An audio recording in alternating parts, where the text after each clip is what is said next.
The call comes in from your child's teacher. "I'm very frustrated," the teacher says. "I've spoken to your child numerous times and he continues to disturb the entire class." Just as you hang up the phone, you hear the door open. In walks your child from school.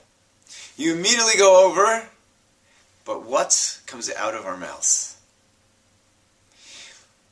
When Adam and Chava, Adam and Eve, following the first failure of mankind, they eat of the forbidden fruit. They recognize their nakedness and they hide from God's presence. And God calls out to them, Ayeka, where are you? Very philosophically challenging question. The omniscient, all-powerful God doesn't even know where Adam is hiding? Rashi explains from the sages, God knew very well where Adam was. But he wanted to engage a dialogue, because Adam had a massive task in front of him. He needed to accept responsibility. He needed to own up to his failure. And to do so, he couldn't be startled or frightened or immediately punished in a way that he wouldn't be able to think straight and accept the responsibility.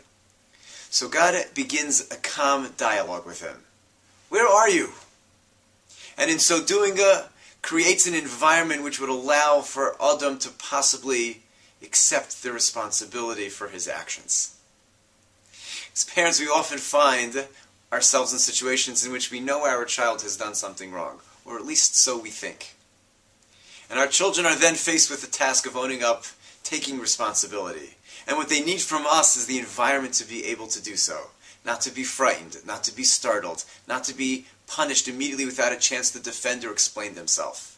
As your child opens up the door and comes home from school, the first question out of our mouth is a godly one. How are you? How was school today? How was everything in so-and-so's class? Anything interesting happened today? Begin a dialogue. Allow your child to speak. If they come forward with the information, perfect. Allow them to give their side of the story, to express what happened.